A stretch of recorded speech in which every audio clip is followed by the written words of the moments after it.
So stocks are obviously back on track, but just how long can the positive momentum last? Everywhere you look, the stock market continues to hit new milestones.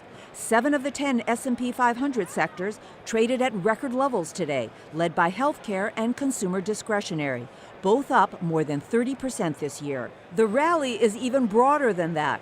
More than 20% of the S&P 500 companies are at new 52-week highs, many at all-time highs. On top of that, the blue chip Dow is up more than 17% this year.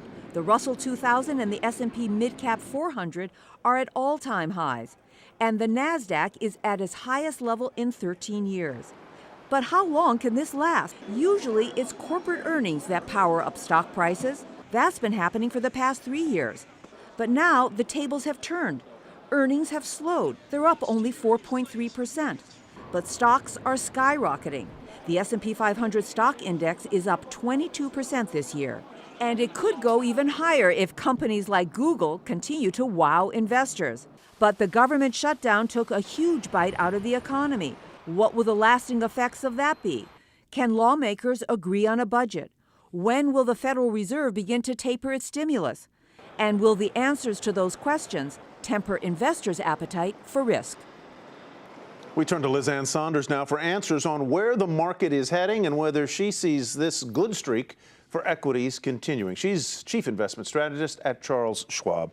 Liz Ann, welcome back. You know, Google's earnings notwithstanding, the numbers so far are relatively tepid, which begs the question, has the market gotten ahead of itself?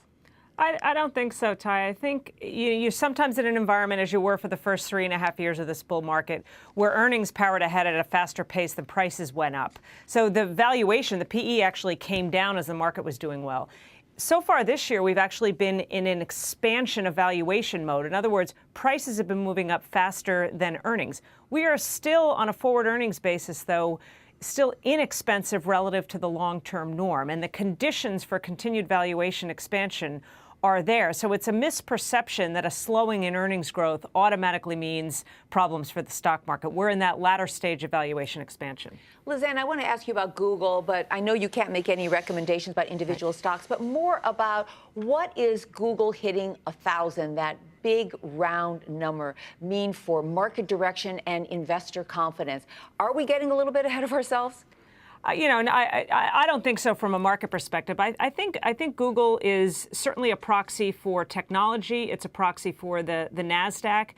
And, as you mentioned just before we came on here, the NASDAQ's at a 13-year high. We're closing in on 4,000. I think a few years ago, it was unthinkable that we might be getting close to the 5,000 level peak that we saw. And we have to remember that technology really was left out of the last bull market from 2003 to 2007.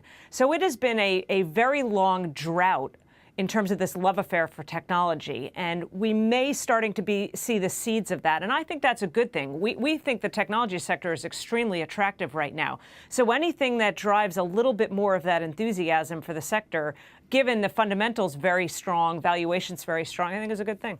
You know, in some ways, Liz Ann, I think that the environment for stocks right now is about as perfect as it can be. You've got reasonable but slow growth. It's certainly not runaway growth. You've got virtually no inflation to speak of, and you have low interest rates, which means that the cost of capital is down and there's no competition from bonds.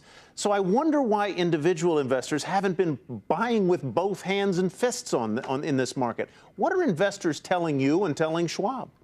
There's a tremendous amount of latent skepticism and I think even still bearishness. And a lot of it has to do with muscle memory. I mean, the severity of the financial crisis, both in economic terms and market terms, was so severe. And it came not that far after, of course, the last bubble burst into 2000. And I think that muscle memory really hangs around for quite some time. So what we're hearing is still much more concern about the macro, still a lot of sideline money looking for that next shoe to drop. But to your point, Tyler, this kind of environment, which confounds a lot of people because we don't have strong economic growth, we used to call an environment like this Goldilocks. I think people are hesitant to use a term like that right now. But to your point, that's the kind of environment you want to see in this grinding higher.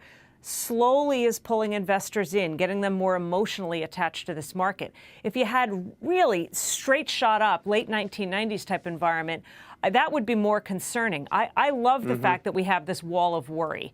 And when that starts to dissipate and that enthusiasm turns into euphoria, that's when you want to be a bit more cautious. Liz Ann, great to see you as always. Liz Ann Sonders is Chief Investment Strategist at Charles Schwab.